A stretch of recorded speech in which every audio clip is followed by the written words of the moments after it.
Hey folks, Machinery Pete here. I'm in my hometown of Benson, Minnesota, and I tell you what, we got a real treat for you today.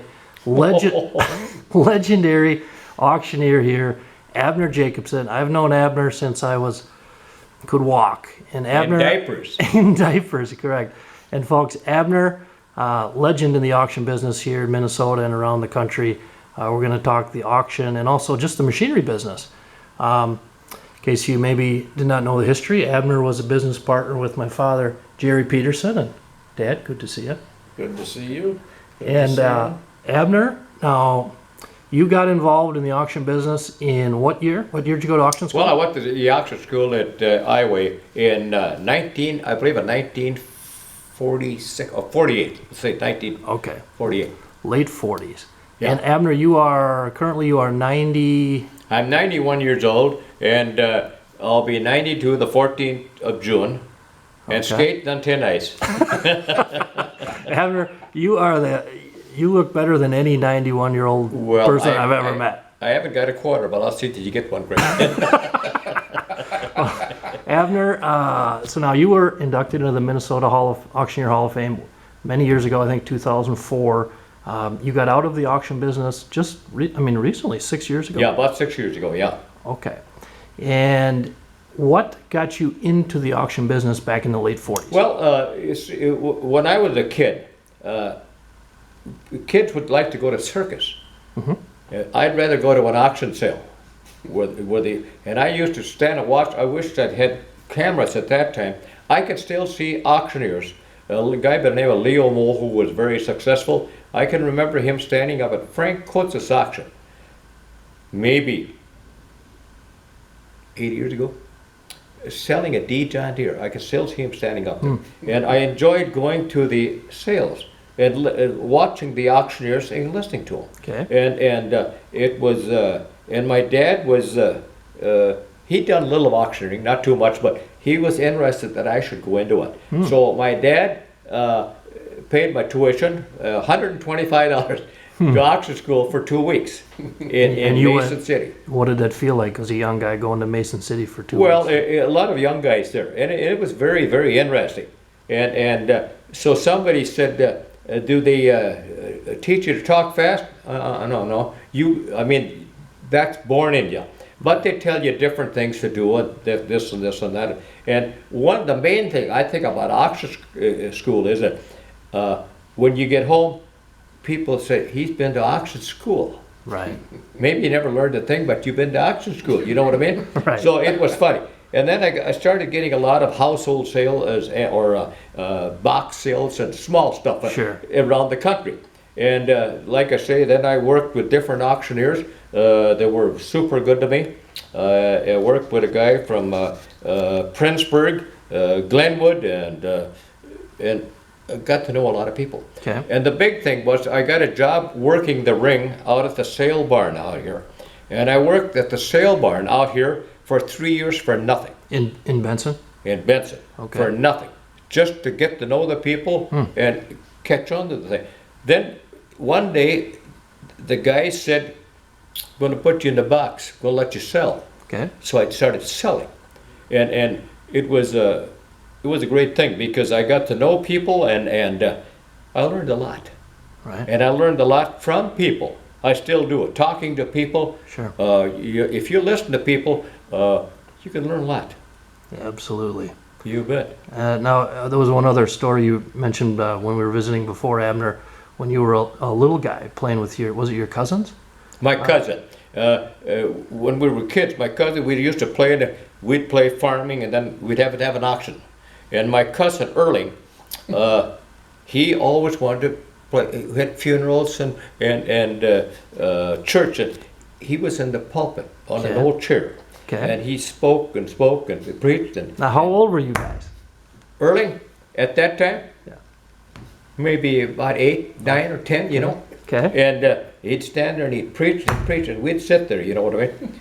But he got to be in the, so he wound up in Phoenix in a great big deal in Phoenix. You actually wound up being a preacher. You wound up being a preacher. Quite a preacher. Wow. Yeah, quite a preacher. So the interesting thing was, he got to be a preacher, And I was coming from Montana, or I come through Montana from the west, and we stopped at a little store where they serve coffee. So I and my wife and my brother and his wife, and we got talking about this and that, and guy pulled in with a big fifth wheeler.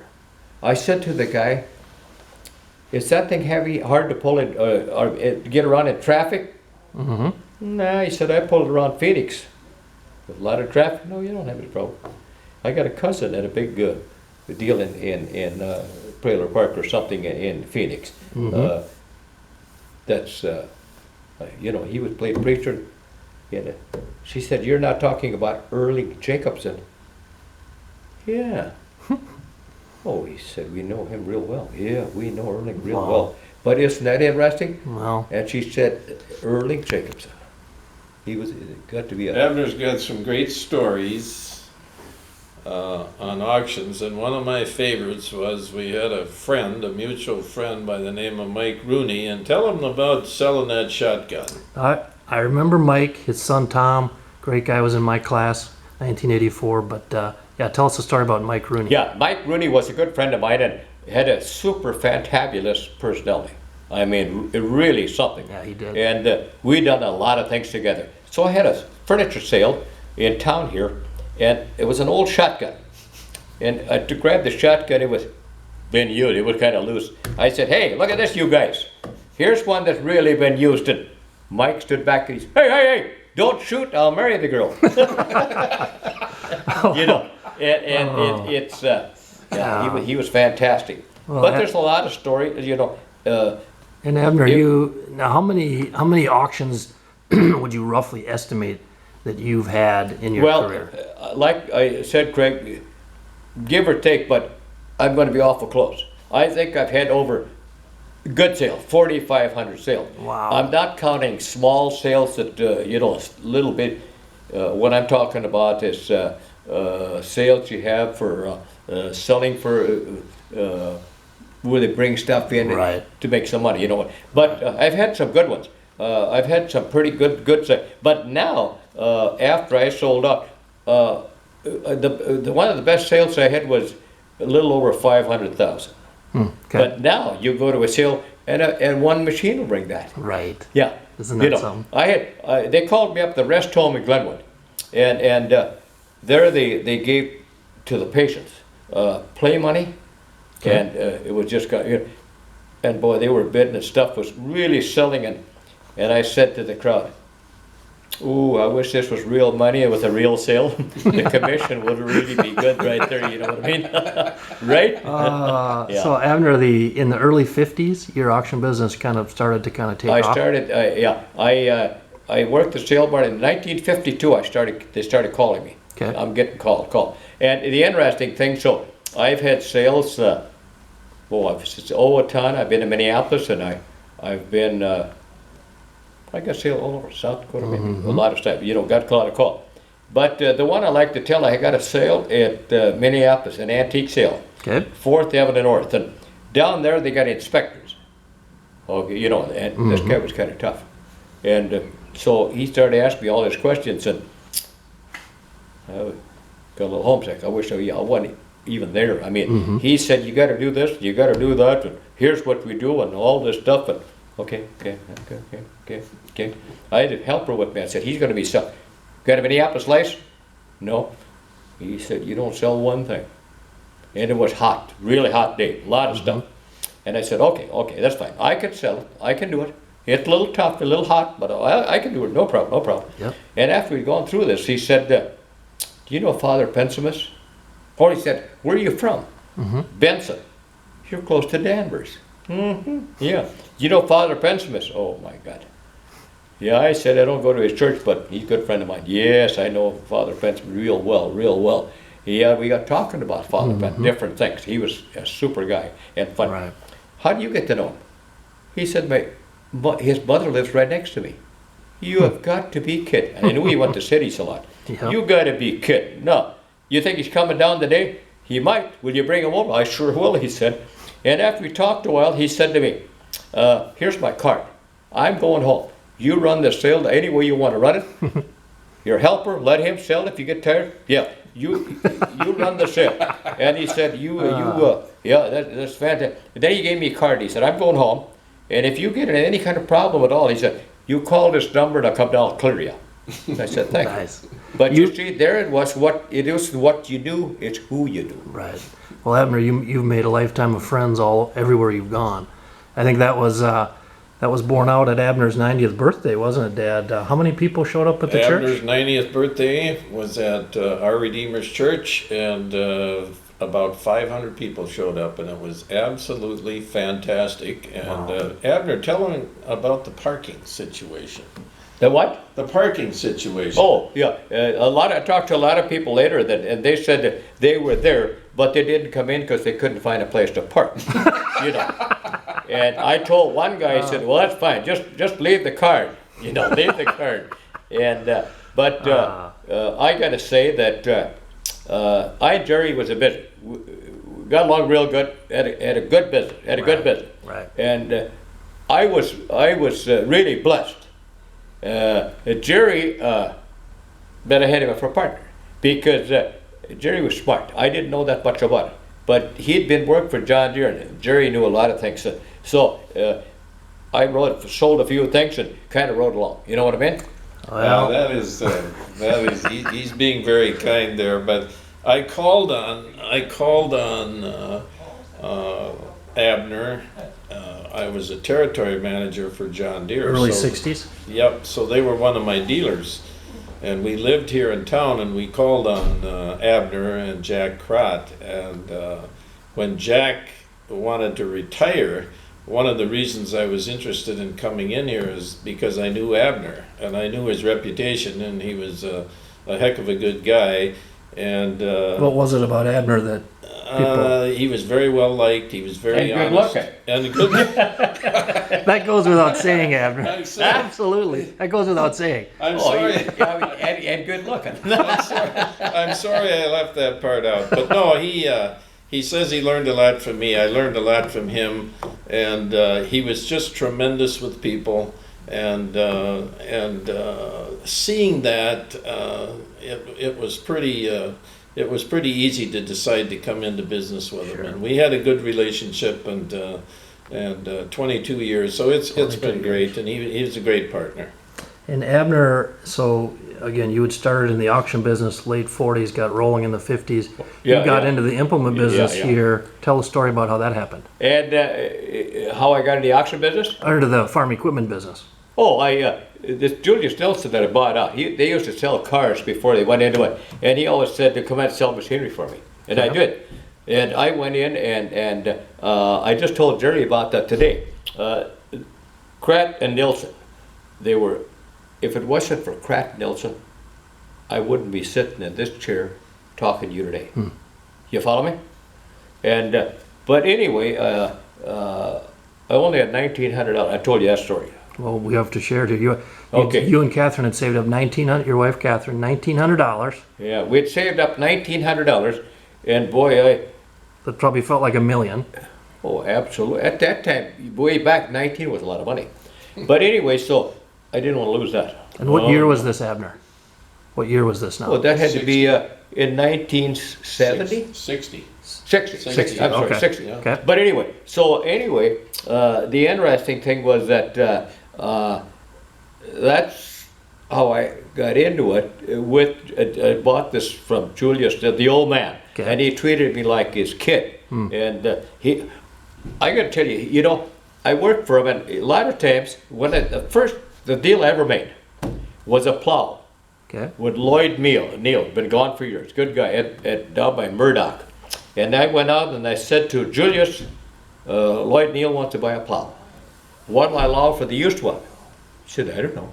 I haven't seen it. You allow what you think it's worth, and if you make money, that's fine.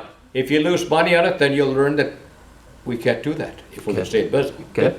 The only advice I ever got from him. So anyway, then a lot of guys, I've been to car dealers and stuff where they say, okay, we'll run it by the boss. We'll run it by the boss. I never did. Never. Wow. I made a deal. I made a lot of bad deals, made a lot of good deals. But when I made a deal, I got it all set up and had it delivered Julius trusted you. to the customers.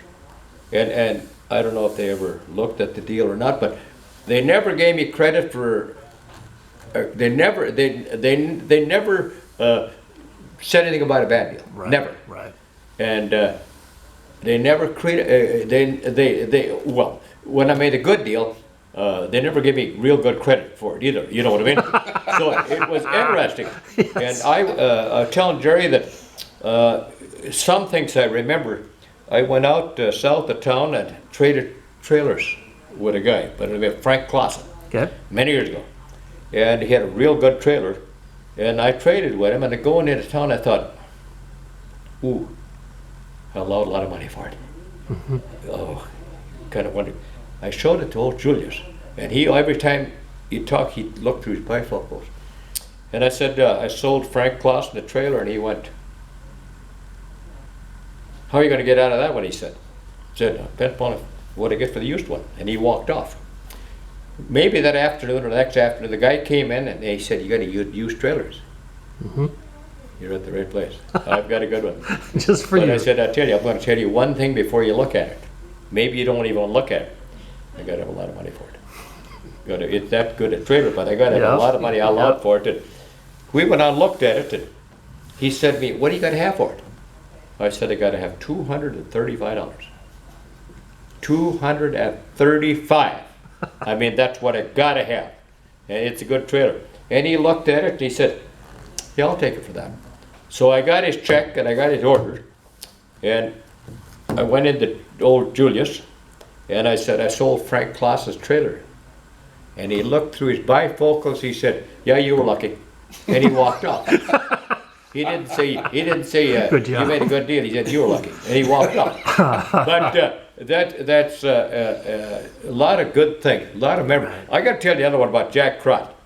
Jack Crot, then I was with Jack Crot after I bought Julius out. Then I was with Jack Crot, who Partners at the John Deere store here in Yes, Benson. yes. Okay. Crot Nilsson owned it, and I bought Nilsson, and I was with Crot Okay. till Jerry bought it. But we were selling parts, and Marvin was gone for dinner, and he didn't know any about parts, and I didn't either.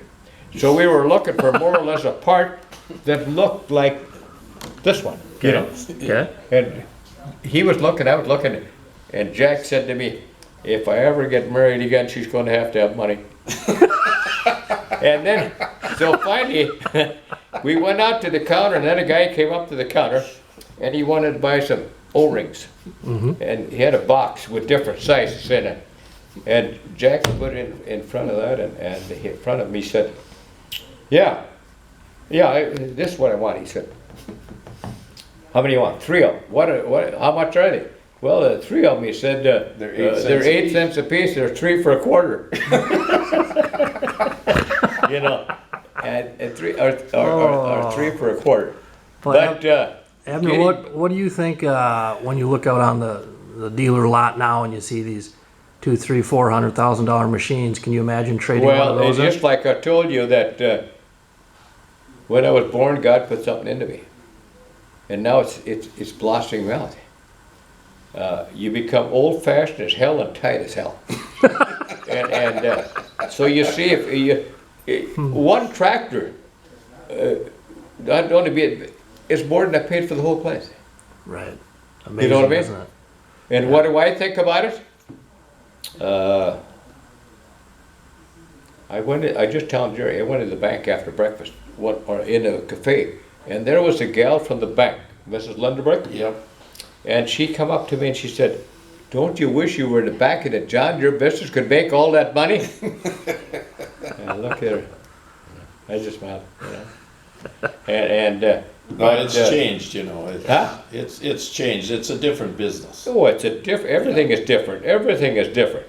Well, now, back to the auction business, Abner. What was it about the auction business? Because, I mean, to do what you did for so many years and do it so well, what did you love about the auction business? What I love about it? Yeah. I love the people. And when I sold out, I missed the people. And now I can go to a sale, and if you're there, I can visit with you. Before I just walk by and hit you and say, hey, how you doing, Craig? And that's all you can do. Now I can visit with the people. Right. And it's fun to go to a sale. I went to a sale up in Lake Johanna maybe a year and a half ago, I couldn't believe it. I felt like the governor of Minnesota. Everybody was coming up and I bet. and it hit me on the back. Hey, good to see you. Good to see you. You know what I mean? Right. But it's fun. It's Even as a young auctioneer, you enjoyed the people aspect of the business? oh, I enjoyed it. And I still enjoy auctions. Right. I watch you, Craig. Well, thanks for watching. Oh, I watch you, absolutely. And when people come up to you, and when you think that I was at a sale, this combine brought this at Northwest Highway, and another one brought this, people are interested in that. Right. You know what I mean? Right. Now I have people now that say, "What do you think by that? What do you think it's worth?" I have no idea. I mean, I don't.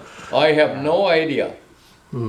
What would you guess was the highest dollar farm sale you had over your career? About 550,000. 550. Okay. That quite a few years ago. Okay. But now, these auctioneers, you know LaDon Henslin? Oh, Don. Don's a good friend of mine. Yeah, great guy. And he gets a lot of sales, big sale, big sale. And I always kid him about it, said, who hauls the money to town? Who hauls your money to town? You know, and he likes that, you know. It's just like up in Padua, they got a good eating place. You've been there, Jerry. Yeah. And the guy that owns it is Rooney. I know him real well. Yeah. And he walks through and he looks like this, like he's bashful, you know. And one night we were up there and he had a big night, Mother's Day night or something. And I said to him in the kitchen, say, Rooney, what time does the brakes come in? And he said, about midnight. About midnight.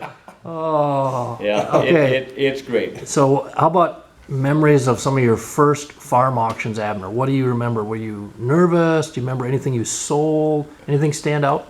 Well, one thing that's it maybe sounds like a lie, but I think I told Jerry about it today. I had got a call from Glenwood from a lady. They'd had the drugstore when I was a kid. I remember the drugstore, but she was crippled and now she walked with a walker. The daughter. They had the drugstore many years ago. Sure. And she called me up. She said, I got a lot of stuff, and a lot of it's from the drugstore. And so anyway, I went up and drove up there, and it was everything upstairs. She said, Abner, it's all upstairs. And I went upstairs, it's all in boxes. Mm-hmm. And I had a gal worked for me in the auction business, doing my clerking and everything. Yep. For 22 years. I wish Nancy was here now. I really do. And I wish you'd give her a call and tell her to come over. She'd enjoy that. She was fantabulous. But anyway, so I went back and I said to Nancy that I told this gal, I got two gals, they're working for me. They're honest, they're good, and they're super. I'm going to send them up here. They'll unwrap everything and look it over. Yeah. So I sent Nancy and Linda up there, and I said, you unwrap it. Now you write everything down.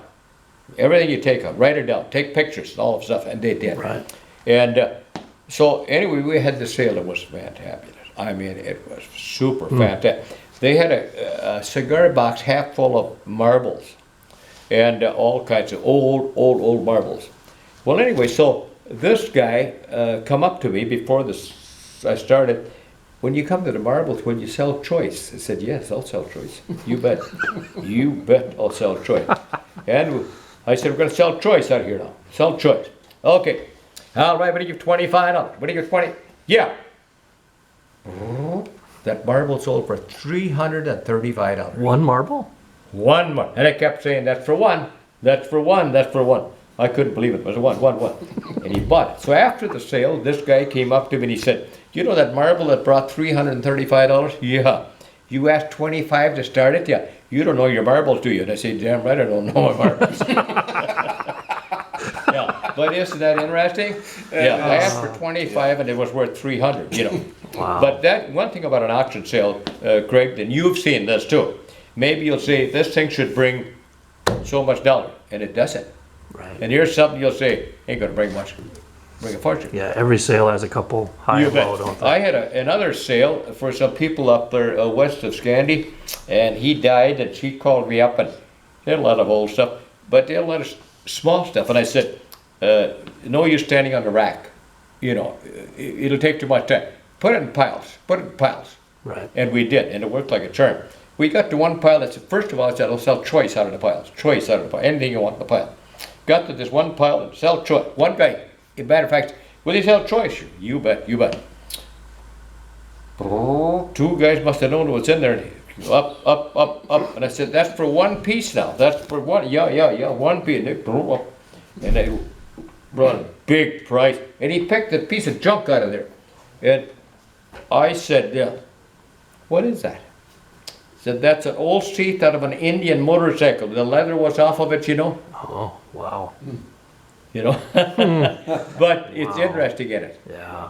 What about other things, memories of items that took off and sold high, Abner, machinery wise over the years? Anything really stick out? There's a lot of things you're selling that, you know, it just a sale is a ton. If you got two people that really want something, right? You know what I mean? Say that there was a guy that had a few years ago. I didn't sell this, but they said they had a 4010 down south someplace. Maybe you heard about that. Two neighbors were after it. Sure. And it brought damn near twice really what it was worth. Right. But the two neighbors wanted the tractor. Right. Yeah, the psychology of the auction is kind of fascinating, isn't it? From the buyer mentality. Now, I've had auctioneers, Abner, tell me over the years, sometimes they can look out at the crowd and kind of tell who's going to buy and how much they want to pay. Well, I don't know how much do you want to get, but you can look into the crowd and you can look at people and you can just walk up to a guy and you know he's going to bid. You know he's interested. You know what I mean? Right. They got a different look. They look, I don't know, they look interested. Right. I had a sale, I'll tell you another comical thing. I had a sale up at, I had a lot of fun at sales. If you knew people, you had to know who you, but I had a sale, I sold a junkyard up at Starbuck and four ladies showed up. And one was Mrs. Lou Landmark, and she was a real jolly person. So there was an old dump truck. And I got it up to $300 and I said, okay, what's your number? What? What's your number? What? You bought the truck. After she said, I didn't buy the truck. You know I don't need that truck. What would I bid on it? And it got really fun. It got to be good. I said, well, you know, Lou, I thought you were bidding. You kept winking at me, and I didn't know if you were bidding or flirting. She said, I wasn't doing either one. Now when I see her, I said, you got any more dump trucks? Yeah. People That's are great, beautiful. I had the preacher out of West Side Church. He's real serious, and I sold an old pot.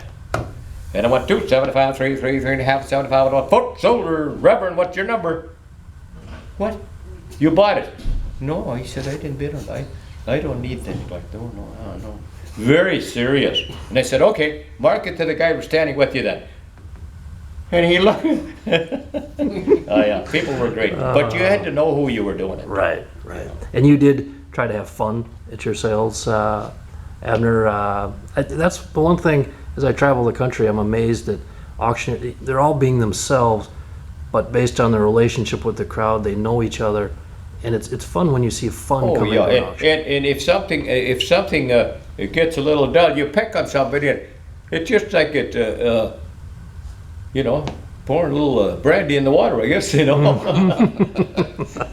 You know. Well, Dad, what over the years, Abner's auctions, what stands out to you about the sales he had and the way he interacts with people? Well, one of the great things about him having the auctions around Benson was he had a very good memory. And by the way, he still has a very good memory, which I know you see. But he would come back from the sale, and he would remember who the second bidder was or who the third bidder was. Sure. And that was a tremendous asset to the business, because Abner would come back and he would remember. And if we had one of those, he would get a hold of that person. Right. And of course, one of the things that Abner always talked about, he loved selling used equipment, more than new actually. And one of the things he always said that I learned from him was that when you have a used piece, that's the only one like that. There isn't anything else like that. And he used that to his advantage. And he was probably, I would say, the best used equipment salesman I've ever seen. Wow. But a lot of it had to do with People liked him. Right. He Okay. Let's pick up that last part again. Again, so just being good with people helped in the used equipment? Yeah, and the other thing you have to understand in the machinery business, and farmers do understand this. I mean, they buy something and they understand that you have problems. Right. And sometimes, you get frustrated, and he was always able to work through those. And Sure. all the years that he had auctions, all the years that he sold machinery, I don't think he has anybody that doesn't like Abner. And No. that's an amazing thing to pull off, That is. having sold all that stuff. So Mhm. he, quite a person. Well, Abner, did you think, whether it was the farm equipment business or the auction business, did you think in terms of thinking long-term, treating people right, or was it just inherent in you to how would you describe your style, I guess, is what I'm asking. I don't know, it's just, in the auction business, you gotta kinda know what things are worth. Mhm. There's auctioneers that'll stand, when you got it sold, still beg it. When it's sold, when you got the price, sell it. Right. I don't know if I mentioned in the office that it was a guy, old Art Lee, north of Benson here, came to a lot of sales. And he told me one time when he went to buy something, a grain drill, he said, I wanted to know what if I said, all right, would you give 2 1/4? He'd go up to 2 1/4, wouldn't go a nickel more. He said, I'll go up as high as you wanted, but I wouldn't be a nickel more. Interesting. But, And what did you like about selling used equipment at the dealership here and at auction? I mean, people are fun. People are fun. And after I sold the auction business and got out of the machine bit, I still like people. People are great. People are fantabulous. Right. Fantabulous. Now, Abner, I can only imagine you've been recognized everywhere you've gone, and even I understand your kids had a little interesting tale there about Dad getting recognized anywhere around the country. Oh yeah. That's that wherever we went, my boys were maybe Kenny and Bruce. Kenny Bruce, maybe 10, 11, 12, 13 at that time. Okay. Wherever we went, somebody said, Abner, got a sale up here. No. Who's that? I have no idea who it was. And you have that too, Pete. There's a lot of people know who you are when they see us. Say, hi, Pete. You have no idea who they are. But anyway, so we flew to San Francisco, and we landing in San Francisco, and Bruce said, well, Mom, this is one place nobody's going to know Dad. I was carrying the suitcase, the guy hollered, Jacob, what are you doing up here? It was a guy by the name of Carl Blomgren up in Morris. I'd had his sale 4 years before that. And Bruce said, oh, God, Mom. Yeah. Well, on the topic of your boys, Abner, I love the story you shared with me a while ago about advice to your son Kenny. Yeah. When he was coming back home to get into the funeral business. Yeah. Why don't you share that if you would? Yeah. My oldest son went in the funeral business. He owned the funeral home after for 17 years. Great guy. And then he was going to go with me auctioneering, but then a big outfit in Minneapolis called him. He was good with people, always pretty good with people. Just like Dad. And Bill must have heard that, so he wanted to hire him, and he said, no, I've run nights for 17 years and then bombed. I don't want to do that anymore. No, I don't want to do that anymore. So Bill called, again, I want to talk to you. So he went down to this place. Okay. And now all Ken does is he meets with people and works funeral. That's all he does. He don't run nights or bomb or nothing anymore. But, and then his son went into it too now. So how about your advice to Ken when he was thinking of getting into the business? I told Kenny, after you went to school, you learned this, you learned that, yeah. There's one thing, Ken, that you can't learn at school. I mean, nobody can teach it. You can't teach anybody that, any of that. What's that? That dealing with people. And when you're dealing with people, if you remember, if you're honest with people and treat them like you want to be treated yourself, you'll never lose. You'll never lose. And Kenny was very successful. He was I think he listened to your advice, Abner. Now, let's talk about, we have so many young followers on YouTube and Facebook, Abner. for young kids that want to be in the machinery business or the auction business, looking back on your career, what would you give them the same advice, or what would you tell them? Absolutely. I've always believed, and I still believe, that if a young guy wants to go to grade school, wants to be a airline pilot or something like this, or anything, if you pull for it, you can do it. You want to do it. If you really want to do it, you can do it. Right. And it's I believe that 100%. And so if you You know, you were talking, Abner, about the banker told you about being lucky. oh yeah, I got a banker. Tell him that one. I got a banker, a friend in Bruton, Bomer, who is 96 years old now and just spry as a cat. Okay. And we were talking about lucky and being lucky or blessed. You know, there's an awful difference between luck and blessed. And Bomer told me, he said he knew what luck was. What's that, John? He said, the harder I work, the luckier I get. And a lot of truth to that. Absolutely. And when we talk about this, you know, but being blessed, like a lot of people say, you're lucky. Yeah, but blessed. There's a lot of difference. Right. A lot of difference. But people through the years in the I and your dad, we sit together. We tell stories of people we've dealt with. Right. There's some good ones. There's some really dandies, you know, and we get a kick out of it because we think back. I remember one guy that came in. I had traded for a real nice corn planter. Okay. 4.0. And he came in, and the guy was a good guy, but I don't know how to explain it, but he said, what do you want for that beat up corn planter out here? I knew which one he was talking about. Oh, I said, we better go out and take a look at it. So I walked ahead, and I walked past it, right past it, just about stumbled in the hitch. Walked way down the end, I stood looking around, and he said, what are you looking for? That beat up corn planter. This one, he said, this one. Well, I went back, and of course, he did get to me a little bit. And I said, oh no, that's not for sale. Well, have you sold it? No, I haven't sold it, no. But it's not for sale. Why, what? No, I don't want to sell it to you. What? You want to beat up one?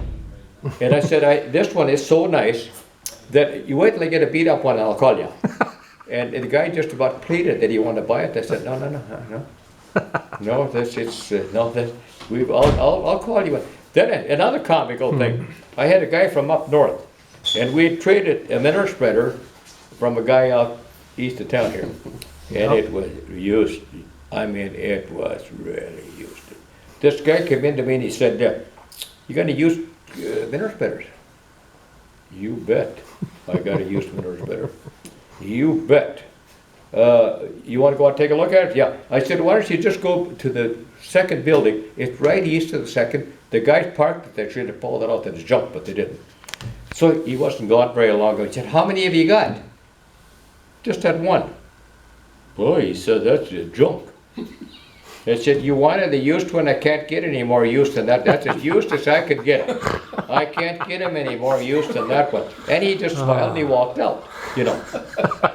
But Good stuff, Abner. it's great. Yeah. Now, when I drove into the store today on my way out to Benson, and always fun to drive home, but it was raining pretty hard. And I got visiting when I came into the dealership with some folks, and they were asking if I'd been to an auction today and talking about the rain. And I said, well, actually, these bad weather days sometimes produce some pretty strong bidding. You bet. Now, I'm interested in all your experience, Abner. I'm sure you had bet, some. You bet. I've been out to sales where, like I told you, the sale ahead of Clan Earth, beautiful machinery. And it was drifting Okay. between here and Clan Earth, and that's all flat. Right. I said, never be able to have a sale today. We'll have to call, get some different. But they kept coming like a funeral procession. They kept coming and coming and coming. So we had the sale. It was fantabulous. Then I had a sale right south of Alexandria on a day, and got up that morning, and oh my God. So I drove up there anyway, got in the yard, and I said, well, won't be able to have a sale today, won't get anybody. Right. We looked out, they started coming and coming. That's one of the best sales I ever had too. And it was lousy. And by 1 o'clock, the sun come out. I mean, just it was fantastic. And then I've had sales where you've rained on and miserable. Now, as a lifelong Minnesotan, Abner, what do you think was the coldest day you ever had an auction? I had a sale down at Kirkhoven. Many, for Clarence Vale was the guy's name. I suppose he'd been gone for years. But it was so cold that we had to sell the cattle in the barn. And we pulled the rack in the shed and sold that. And we sold machinery. The cars were running all over. You could see exhaust. And when you get to a place, two guys would come running and bid on the thing and turn. Yeah. And when one went away, bang, sold it. It was sold. You know what I mean? But that's where they kept running and running. And it was so cold, Greg. I'm not kidding you. It was so cold that I got home that night, could have supper. I couldn't stay awake. I was so. I mean, it just kind of scared me a little bit. You know what I mean? And I said it was so cold. And if I hadn't been Norwegian, I'd never made it. Norwegian blood I would saved you. never made it. You know. I wish I'd have been there to film that one, Abner. Yeah. That would have been good that for the was TV really show. Clarence Vale. And I tell you, he was a brother-in-law to Orrin Ellingson. Oh, really? He was married to Orrin Ellingson's sister. Well, how about this, Abner? Coming up on your 92nd birthday, you've legendary auctioneer, got a great career selling machinery. People love you. They know you everywhere. Give us your secrets to a happy and successful life. Having success. All right. I think to have a real successful, happy life, you have got to have good faith. Mm-hmm. You have good faith, and some things that ain't guaranteed, you accept them. You accept things that look on the sunny side of life. You know what I mean? Right. There's days when it's cloudy and miserable, like today. But we know that maybe tomorrow, the next day, the sun is going to shine. But it's attitude has got a lot to do with lots of things. Lots of things. You know, people are great. I mean, people are super great. They really are. You know, one thing when I talk to young farmers, Abner, or young people in general, I was a pretty shy guy growing up, and I just find it super powerful when you talk to the person next to you. And the auctions are kind of an unusual opportunity, one of our last opportunities these days. About what? To talk to people. Maybe that you don't even know, just strike up a conversation. Absolutely.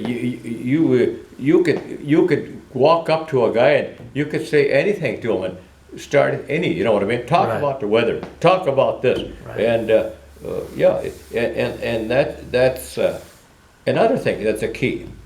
That one thing I'm blessed with, I'm good on names. I can remember names. And it's an interesting thing. You go up to say, hi, John. Hi, Joe. Hi, Clarence. Call them by their first name.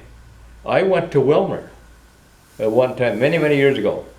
And there was a guy who had a clothing store. Ranny, you remember Ranny's? Yes. And we went in there one time, the first time we ever been in the Ranny's. Okay. And we bought some stuff. We were going to go to Las Vegas. And then I had a sale down in Wilmer about 2 years after that. And when I was done, I drove uptown and I come to back street, Randy's clothing store, and I said, oh my God, I haven't seen him for a long time. But in the back of this, where you walk in, there was a little room, maybe 1/4, just a little bit. Mm-hmm. There he'd go back with friends and have coffee. Okay. I came through the back door and said, hi. He said, Abner Jacobson, where have you been? Where have you been? I said, I had a thing. And my God, I couldn't believe that he remembered me. Right. And, oh, God, he talked, come on in, have coffee, come on, he introduced me to the other guys. But it was an interesting thing. So we were talking, he said, I got to show you something. I got to show you something. I got a new suit today to something different. I got to show it to you. So I put the coat on. His wife came to it. She said, perfect. Really fits perfect. Put the pants on too. And he started tucking up the pants. I said, I'm not going to buy it. I know you're not, he said, but I just want to see what it looks like. And he took me up to the mirror, and I stood looking at it. Looks pretty nice. I bought it. And so when I come home, my wife said, "What's that? A new suit?" She said, "You just got one." I know that. "How come you bought that one?" I said, "I got hypnotized."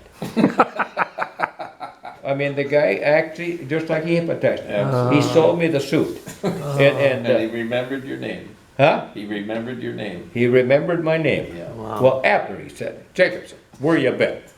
It's very like- powerful, isn't it, to call It people is by name? powerful. It is. You go into that place and say, "Hi, George," and they'll look at you. You know, I've had people say, "How did you remember my name? Where do you?" I said, "Well, you were at a sale with over at D. Graff one time with your neighbor from Sauk Center." Wow. I remember going to Sunburg, and there was a guy by the name of Eddie Sacriaza. Now that's an easy one to remember, ain't it? You gonna spell that for me? Eddie Sacriaza. When I first started, I had a sale for Elvin Thompson, and he had a B John Deere. That B John Deere brought $840. I mean, fantabulous price. Everybody talked about it for a long time. And quite a few years after that, I was at Sunburg, and there was Eddie Sacriaza. "Hi, Eddie." "Oh, hi." "Yeah. Eddie, remember me?" Yeah. "Well, I remember, Eddie, you bought the B John Deere at Elvin Thompson's sale for $840. How do you remember that?" he said. But it was just one of these, I happen to remember it. Right. But the guy's name was Eddie Sacriaza. Wow. Well, Abner, I don't want to put you on the spot here, but so many people have been to your sales over the years, fathers, sons, young kids. Could we get a little auction chant here? Let's pretend you're selling a 4020, 1972 model. It's a little rainy out here in Benson, Minnesota. Maybe it's got 8,000 hours on it.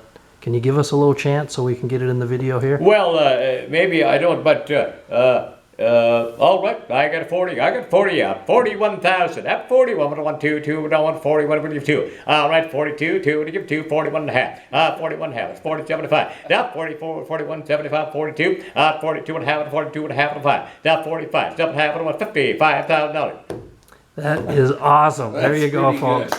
91 years old, legendary figure in the auction business and the machinery business, Abner Jacobson. Abner, it has been a pleasure to do this. I've been meaning to do it for a long time. Thank you for sharing your time. Well,